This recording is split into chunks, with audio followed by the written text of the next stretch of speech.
안녕하세요. 볼만찬 기자들입니다. 자, 두 번째밖에 첫 번째 경기가 끝이 났습니다. 선두와 최하위만 그대로고 중간에 있는 순위가 또다시 크게 요동을 쳤습니다. 네. 이번 라운드 특히 극장골 많았잖아요. 그래서 더 극적이었는데 많은 일이 벌어졌던 12라운드 리뷰하고요. 또 2일 만에 또 경기 펼쳐집니다. 13라운드 프리뷰까지 이어가도록 하겠습니다. 자, 첫 경기 보겠습니다. 김천과 대구전 1대1로 끝이 났습니다. 네, 김천이 먼저 선제골을 넣었습니다. 오랜만에 출전한 골키퍼 구성윤이 골문 앞에서 공을 잡아서 길게 요거 에데르송이 잘하는 킥이죠. 구성윤도 잘하는. 구성윤도 좋아하고 롱킥을 했고 이게 세 번의 터치 만에 골문으로 가고 유인수가 헤더로 선제골을 넣었습니다. 조규성이 수비수 그 키를 넘기는 강박적인 공간 패스가 조금 돋보이는 그런 장면이었는데요. 연계가 좋은 선수여서 도움이 많을 거라 생각했는데 이게 첫 도움이더라고요. 첫 도움. 네. 네. 골키퍼부터 득점까지 10초 남짓 걸렸습니다. 텐하가 맨날 얘기한 아니죠. 랑닉이 랑닉 좋아하는 거죠. 놀라운 게 김천은 이것으로 홈 5경기에서 모두 선제골을 넣었고 홈 5경기 3승 2무 무패를 이어갔습니다.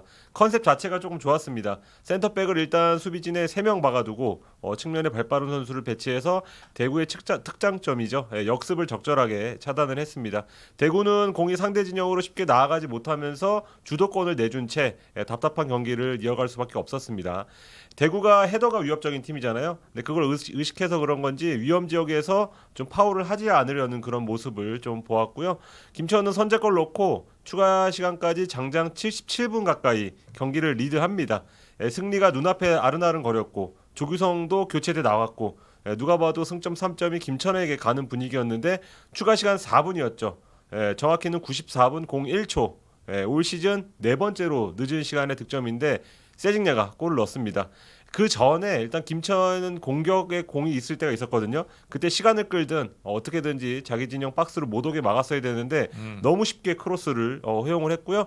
홍철이 띄운 크로스를 이제 제카가 헤더로 따내려고 할 때 영상을 보시면 주변에 김천 선수들이 많습니다. 맞아요. 그런데 여기 제카가 헤더를 하려고 하는 순간 세징야 보시면 혼자 뜁니다. 그러니까 이게 뭐 제카를 일단 믿은 걸 거고 첫 번째는 그리고 두 번째는 뭐 아니면 도다 이 시간에 모험을 건 겁니다. 근데 예상한 대로 공이 제카 머리에 맞고 문전 쪽으로 온 순간 노마크 상황, 공도 들어가고 자기 몸도 들어가는 그런 모습을 보였습니다. KOM으로 당연히 세징야를 뽑아야 될 것 같은데요. 슈퍼 에이스입니다. 그러니까 뒤에 얘기하겠지만 서울 나상호도 윤종규가 슈팅을 하는 순간 실수를 할 것 같았다 골키퍼가. 그래서 골문으로 달려갔다고 했거든요. 요게 약간 에이스들만의 뭔가 냄새를 맡는 능력이 아닐까. 맞아요. 냄새. 생각이 들고요. 대구는 이 골로 결국 1대1 무승부. 지난 포항전에 이어서 또 한 번의 극장 무승부를 거두면서 리그 3경기 무패를 달렸습니다. 리그 7경기에서 단 1승. 승리가 많이 부족하지만 세징야 복귀와 함께 끈적해진 건 분명해 보입니다. 대구는 확실히 더우면 확실히 강해집니다. 앞으로 더 좋아질 것 같고요. 두 번째 경기 가보겠습니다. 울산 인천전. 요게 꿀잼이었습니다. 2대2로 끝났습니다. 축구 알 수 없다 이야기 많이 하는데 이 경기가 정말 그랬던 것 같아요. 순간순간 변수로 경기가 요동쳤고 결과가 말씀해 주신 대로 2대2 무승부였습니다. 시작은 인천의 분위기였습니다. 조성 감독이 이날 울산에 저희가 프리뷰에서 말씀드렸지만 고민이 센터백이었잖아요. 네. 이 라인을 흔들기 위해서 3톱 대신에 2톱으로 전형을 바꿨어요. 그러니까 김영건, 원두재 여기랑 1대로 맞닥뜨리자 이런 아마 생각이었던 것 같은데 이게 멋지게 통합니다. 무고사 이용재 투톱이 4분 간격으로 득점에 성공합니다. 무고사의 첫 번째 골 저는 감히 얘기하는데 올 시즌 최고의 골이 아니었나. 예술 그 자체였습니다. 저는 굴절된 줄 알았어요. 와 진짜 노렸어. 절묘하다는 말로도 부족할 정도로 그러니까 지금 무고사가 얼마나 감각이 좋은지 보여주는 단적인 예고요. 네. 두 번째 골이었던 이용재의 득점 역시 이명주의 크로스 좋았고요. 마무리 헤더까지 일품이었습니다. 이용재 선수 마침내 K리그 데뷔골을 성공시켰고요. 네. 울산 입장에서 어안이 벙벙했을 상황이었는데 인천이 이주영이 부상으로 나가는 변수가 일단 있었고요. 그러면서도 이 막판 울산의 파상 공사 속에서도 실점하지 않고 전반을 마무리하거든요. 그래서 저는 보면서 이거 인천 쪽으로 가겠는데 사실 싶었어요. 후반 4분 제가 볼 때 이날 가장 결정적인 장면이 아닌가 싶은데 김도혁의 패스를 무고사가 때렸는데 수비 밖에 나오고 이용재가 발리로 딱 때리는데 크로스바를 넘어갑니다. 이게 들어갔다면 스코어가 3대0 끝이라고 봐야 돼요. 근데 이 미스가 결정적인 이날의 스노우볼로 작용을 합니다. 2대0 축구 감독들이 항상 얘기하죠. 가장 위험한 스코어. 그렇죠. 인천의 수비의 핵심이죠. 델브리치가 교체 아웃되면서 흐름이 요상해졌고요. 11번 울산이 첫 골을 넣었습니다. 아마노가 시즌 5골 성공시키는데 아마노를 KOM으로 하겠습니다. 아마노는 진짜 울산의 복덩입니다. 위기 때마다 팀을 구해주는 득점을 성공시키고 있는데 이날도 팀 내 가장 많은 5개의 슈팅과 3개의 키패스를 하면서 팀 공격을 이끌었고요. 귀중한 골까지 넣었습니다. 기세가 오른 울산은 24분 레오나르도가 기어코 동점골을 만들어내는데요. 막판 울산의 파상 공세에 이어졌는데 인천이 이태희의 선방 그리고 부상에도 끝까지 뛴 오반석의 투혼 저는 정말 약간 감동적이었어요. 네. 앞서 끝까지 버티면서 2대2 승부를 마칩니다. 울산 다시 한번 기어코 승부를 바꾸는 저력 어쨌든 보여줬고요. 인천은 불운이 겹치면서 다잡은 승리를 놓쳤지만 인천이 얼마나 좋은 팀인지 다시 한번 보여준 경기였습니다. 경기는 재밌었는데 다만 이 과열된 양상에서 심판의 콜이 조금 너무 경직돼 있었던 게 아닌가라는 생각이 드는 게 아쉬움이 남는 경기였습니다. 네. 자, 세 번째 경기 보도록 하겠습니다. 수원 성남전 1대0으로 수원이 웃었습니다. 네, 제가 프리뷰에서 수원 승 찍으면서 홈이점이 클 것이다 이렇게 예상했는데 0대0 무승부 각이었거든요. 근데 추가 시간에 전진우가 골을 넣은 걸 보면 어느 정도 확실히 홈발은 있지 않았을까 이렇게 생각이 들고요. 수원은 울산전에 이어서 홈 2연승 그 이전에 홈 2승을 따내기 위해서 9경기가 필요했던 걸 떠올리면 작금의 홈발은 참 오랜만에 보는 광경입니다. 이병헌 감독 부임은 포백으로 바꾸고 최근 3경기 중 2경기에서 무실점.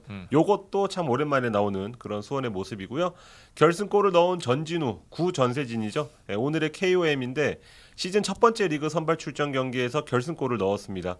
찾아보니까 2019년 11월 성남전 이후 2년 6개월 만에 수원 유니폼 입고 풀타임을 처음으로 소화했고요. 2018년 4월 경남전 이후 근 4년 만에 골을 넣었습니다. 이렇게 오래됐어요? 그러니까 10대 때 골 넣고 이제 22세 지나서 23살 때 골을 넣은 겁니다. 와. 이름까지 바꿔가면서 반전을 꾀했는데 정말 오랜만에 빛이 났습니다. 전진우는 초반부터 몸이 좀 가벼워 보였습니다. 슈팅도 좋았고요. 헤더가 골대에 맞고 나오기도 했습니다. 어느 정도 전조 현상이 있었다는 건데 다리에 쥐가 난 선수들이 하나씩 나오고 시작했어요. 전진우도 그 중에 하나였죠. 그런데 앞서서 이제 류승우와 구대영이 교체돼 나간 것과 달리 전진우는 감독의 믿음 그리고 교체 카드를 5장 다 쓴 상황에 따라서 끝까지 남았습니다. 여기에 후반 추가 시간 2분에 결정적인 찬스가 옵니다. 볼이 거치고 거치면서 전진우 발 앞에 떨어지고 요거를 골대 상단 노리는 슛으로 득점을 합니다. 그렇게 개명 후 첫 골을 장식했고요. 이 골은 수원의 시즌 3번째 승리로 이어졌습니다. 성남은 5연패입니다. 큰일 났습니다. 네, 포백으로 전술도 바꾸고 선수도 경기마다 절반 이상씩 확확 바꾸면서 뭔가를 시도하고는 있지만 시즌 2번째 승리가 요원하는 그런 상황인데 공격과 수비 다 안 되고 있습니다. 밸런스가 깨졌다는 말이고 지난 2시즌 돌아보면 성남의 장점은 조직력이었거든요. 맞아요. 원팀 정신이었고 이게 잘 보이지 않는다는 평가가 많아서 앞으로 어떻게 반전할지 조금 힘든 상황이 지속되고 있습니다. 15일로 가보겠습니다. 수원FC와 제주의 경기. 제주가 3대1로 웃었습니다. 남기일 감독의 교체 카드가 승부를 바꾼 경기입니다. 제주 3연승 신바람 내면서요. 단숨에 2위까지 뛰어 올랐습니다. 수원FC는 불운과 실수가 겹치면서 또다시 승리에 실패하면서 10위까지 지금 내려간 상황이고요. 일단 스타팅 라인업을 보면 수원FC가 박주호 공백을 이기혁 장혁진으로 메웠고요. 라스의 파트너로 김승준을 투입한 게 좀 눈에 띄었고요. 제주는 3경기 연속 같은 라인업을 내세웠습니다. 전반 초반 제주의 흐름이었지만 수원FC가 중반부터 이승우, 라스 움직임이 살아나면서 계속해서 기회를 만들거든요. 이승우 선수 이날도 득점을 기대했을 텐데 아무튼 몇 차례 결정적 슈팅을 날렸지만 모두 아쉽게 득점으로 연결되지 않았습니다. 전반 30분 수원FC가 선제골을 넣었습니다. 정지영의 강력한 오른발 슈팅이 김호규를 맞고 들어갔죠. 이 골은 이후에 김호규의 자책골로 정정이 됐습니다. 네. 이후에 수원FC가 모처럼 수비를 좀 잘했어요. 제주의 고생 공세에도 흔들리지 않고 잘 버텼는데 후반 23분이었죠. 잭슨이 부상으로 교체되면서 흔들리기 시작합니다. 여기서 남기일 감독의 용병수 빛나기 시작하는데요. 교체 투입됐던 링을 다시 빼버리고 투입한 조성준의 활약이 빛나기 시작합니다. 당연히 KOM으로 하겠습니다. 후반 27분이었죠. 정동호의 패스미스. 아주 치명적인 실수였습니다. 이게 결정타였어요. 네, 이를 가로채서 주민규의 동점골을 돕죠. 이후 후반 44분이었죠. 역시 마찬가지로 교체로 투입됐던 김주공의 역전골이 터진 데 이어서 조성진 후반 47분 이창민의 동점골을 도우면서 이날 경기의 히어로가 됩니다. 제주는 최근 되는 집이라고 봐야 될 것 같아요. 경기력적으로 좀 밀리긴 하는데 기어코 결과를 잡아내고 있고 저는 김동준 골키퍼 칭찬을 좀 해야 될 것 같은데 계속해서 이 선수가 결정적인 순간 좋은 선방과 좋은 킥을 통해서 고비를 넘고 있고요. 무엇보다 주민규가 터지면서 공격지 지금 다시 자리 잡는 모습이거든요. 주민규 최근 4경기에서 6골이라는 놀라운 득점력 보여주면서 지난 시즌 득점왕의 위용을 찾고 있고요. 동시에 제주도 최근 4경기에서 10골을 기록 중입니다. 수원 FC는 뭐 여러 차례 얘기하지만 정말 수비가 문제입니다. 진짜 첫 실점 실수는 뭐 말할 것도 없고요. 두 번째 골에서 보여준 유현의 실수 역시 좀 치명적이었습니다. 유현 선수 계속해서 지금 실수가 나오고 있어요. 네. 세 번째 골 장면에서도 뭐 위치 선정, 집중력, 뭐 선수들 수비 숫자 많았는데 다 낙제점이었거든요. 이 부분 고치지 못하면 의외로 고전이 길어질 수도 있다는 생각 들었습니다. 많은 주목을 받던 이승우는 어깨 쪽에 통증을 느끼면서 이날 교체 아웃됐잖아요. 홈 연속 득점도 마감이 됐습니다. 네.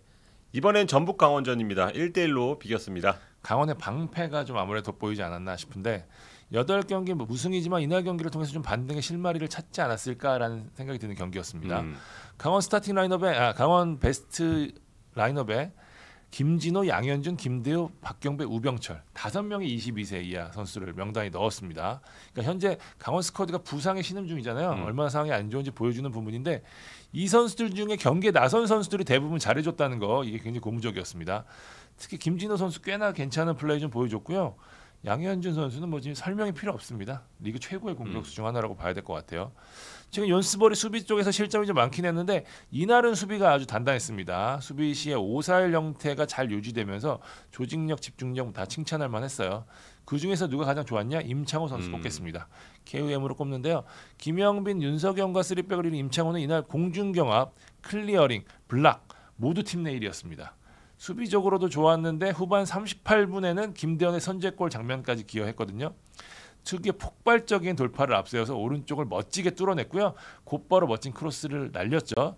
양현준의 슬라이딩 슈팅이 골대를 맞고 나오자 이를 김대현이 밀어넣었습니다. 이날 뭐 가장 멋진 장면이 아니었나 싶고요. 사실 뭐 강원 수비가 좋았던 것도 있지만 전북 경기가 워낙 무기력했습니다. 예. 왼쪽에서 활로를 뚫어주는 김진수 선수의 공백이 일단 좀 느껴졌고요. 백승호가 돌아왔지만 후방에서 나가는 패스의 질이 워낙 좋지 않다 보니까 공격 전개가 느리고 무뎠습니다. 그나마 후반 막판 실점 후에 선수들이 좀 불이 붙으면서 패배를 면했는데 후반 42분이었죠. 일류첸코, 구스타보 트윈타워의 높이를 활용한 뒤 바로의 침착한 왼발 발리슛으로 승부를 원점으로 돌립니다. 전북이 막판 공세를 이어가는데 확실히 속도나 높이를 활용하니까 훨씬 더 위협적이었거든요. 막판 보여준 경기력이 조금 더 일찍 나왔더라면 하는 생각이 좀 들었습니다. 어쨌든 양 팀은 승점을 나눠 가졌고요. 아무래도 울산 추격의 기회를 날린 전북의 아쉬움이 좀 더 크지 않을까 싶은데 특히 전북 이날 무승으로 홈 5경기 무승의 수렁에 빠졌습니다. 답답한 경기력에 팬들이 불만을 터뜨렸고 결국 경기 김상식 감독이 팬들을 찾아가서 직접 사과의 뜻을 전하기도 했습니다. 네. 자, 마지막 경기입니다. 서울 포항전 1대0으로 서울이 이겼습니다. 뭔가 엄청난 전술적인 충동을 좀 기대한 분들에겐 다소 좀 실망스러운 경기가 아니었나 싶습니다. 아, 다녀왔죠? 네, 다녀왔습니다. 서울의 컨셉은 똑같았습니다. 여기에 포항이 어떻게 대응하고 반응할지가 이날 경기의 포인트였는데 올 시즌 컨셉대로 일단 내려서서 기회를 엿보는 컨셉은 비슷했습니다. 그런데 이 방패를 든 상태에서 옆으로 창을 콕콕 찌르는 이게 포항의 매력이고 지난 서울과의 첫 맞대결에서도 이런 식으로 선제골까지 넣었는데 이날은 이게 잘 안 됐습니다. 이 팔을 뻗는 동작, 축구장에서 어떤 중원을 거쳐서 공격 진영으로 패스가 뻗어나가야 하는 그런 작업이 매끄럽지 않았습니다. 종아리 문제로 결장한 신진호 공백이라고 김기동 감독도 경기 후에 진단을 했는데 그 역할을 했어야 할 이수빈이 이날은 살짝 얼었던 것 같고 패스가 뻗지 못하면서 포항은 이날 5개의 슛에 그쳤고 대부분은 중거리 슛이었습니다. 돌아보면 어느 정도 예견된 부진이 아닌가 싶습니다. 초반에는 허용준과 임상엽 득점발을 앞세워서 멀티골도 잘 넣곤 했지만 그쵸. 최근에는 멀티골 빈도수가 급격히 줄었거든요. 네. 김승대의 지금 오르지 않는 폼, 정재희의 단조로운 움직임, 허용준과 완델선의 부상, 모세스의 적응 이런 요인을 떠올린다면 이런 답답한 공격도 어느 정도 이해가 갑니다. 이게 서울은 좀 정반대의 상황으로 보이지만 비슷한 숙제를 이날 제가 확인했습니다. 필드골이 없습니다. 맞아요. 최근 경기 돌아보면 페널티가 가장 많았고 전북전에 스로인이었고 수협전 3골은 모두 코너킥에서 짧게 연결해서 비롯된 골이었고요. 포항전도 정확히는 상대 골키퍼의 실책성 플레이에 의한 득점이었습니다. 윤종기의 슛을 윤평국이 놓쳤고 이걸 나상호가 밀어 넣었습니다. 그래도 서울과 포항의 다른 점은 서울은 18개의 슛으로 어떻게든지 골을 우격다짐으로 넣었다는 겁니다. 이게 서울이 최근에 생긴 힘으로 저는 보는데요. 최근 이런 힘을 바탕으로 최근 6경기 무패 그리고 시즌 첫 연승을 따내면서 2달 만에 6위권에 재진입했습니다. 현재 분위기는 12개 팀을 통틀어서 가장 좋다고도 할 수 있을 것 같습니다. 황인범은 서울 입단하고 처음으로 전반에 교체 투입됐는데요. 사타구니 쪽 부상으로 후반 막판에 교체가 됐습니다. 심한 부상은 아니라고 하지만 조금 상황을 예의주시할 것으로 보입니다.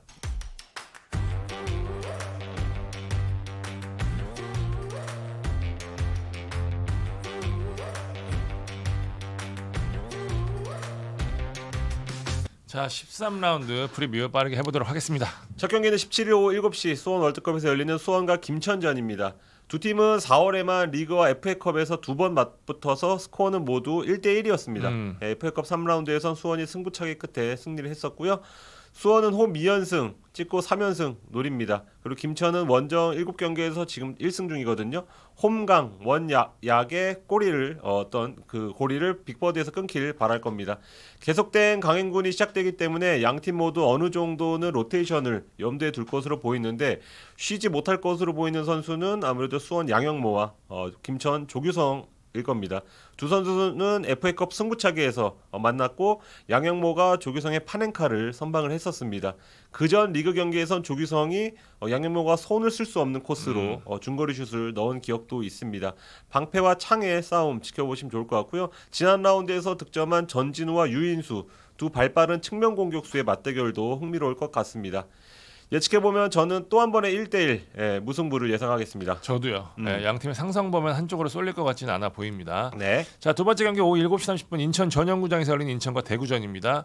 지난 첫 맞대결에서는 인천이 무고사의 페널티킥 2방으로 승리를 거뒀습니다.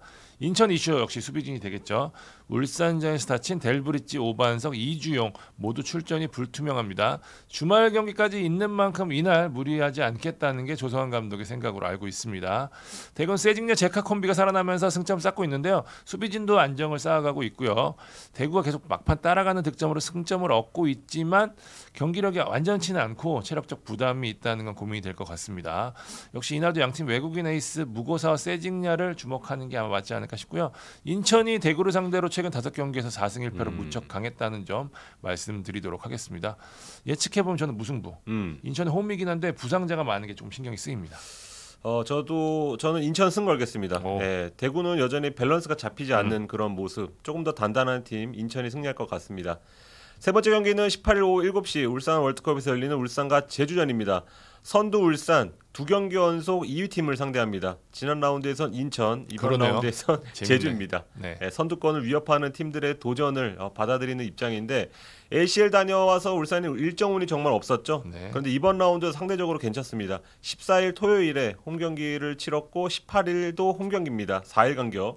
제주는 15일 일요일에 수원FC 원정 다녀와서 사흘 만에 다시 울산 원정에 나섭니다. 체력적으로 울산이 조금 더 유리하지 않을까 싶고요. 두 팀은 지난달 5일에 서귀포에서 맞붙어서 울산이 김영권의 퇴장 변수를 딛고 2대1로 승리를 했었거든요. 근데 이번엔 김영권은 출전을 하고 제주의 파이터죠. 김호규가 누적 경고로 빠집니다. 이게 좀 크게 작용하지 않을까 예상했고요. 상성을 보면 울산이 8경기 6승 2무 우위를 점하고 있습니다. 각각 6골과 7골을 넣은 레오나르도와 주민규의 한 방이 중요해 보이는 경기이기도 합니다. 예측해보면 저는 울산 승하겠습니다. 일정상 유리함과 상성 그리고 외국인 선수들의 전체적인 폼의 차이를 만들 것 같습니다. 전 제주. 제주가 흐름을 제대로 타 보입니다. 네. 예. 네 번째 경기 같은 시각 포항 스틸리아드에서 열리는 포항과 전북전입니다. 지난 3월 맞대결에서는 포항이 정재희의 결승골 다들 기억하실 거예요. 뒤에서 날라오는 기가 막힌 패스. 그렇죠. 박찬웅이었나? 예. 네, 1대0으로 이겼죠.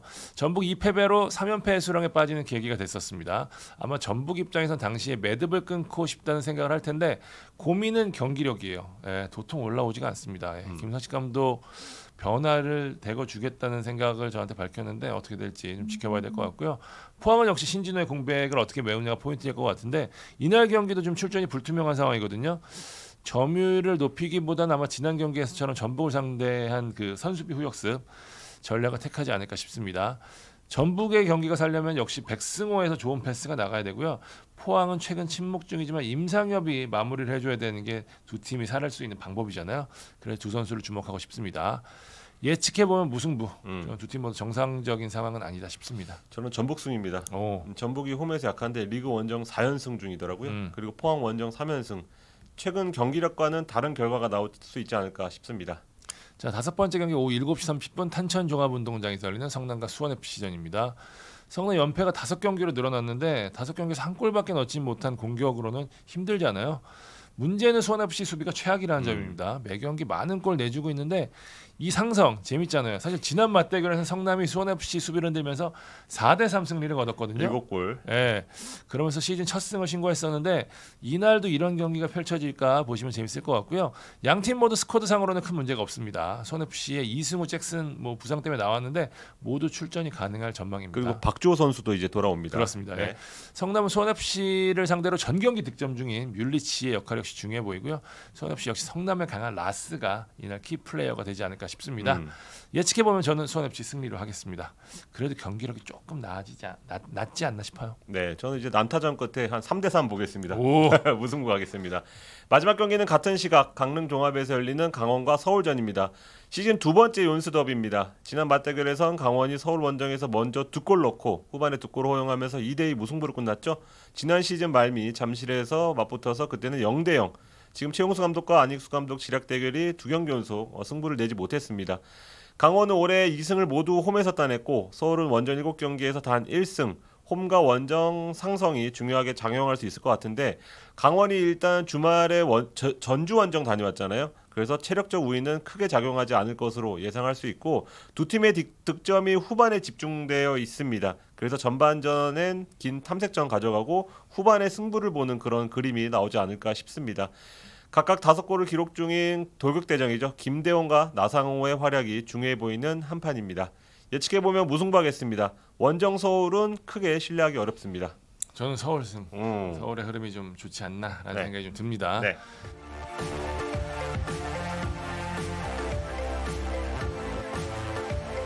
자, 12라운드 리뷰, 13라운드 프리뷰 해봤습니다. 저희는 주말에 찾아뵙도록 하겠습니다. 지금까지 볼만찬 기자들이었습니다. 감사합니다.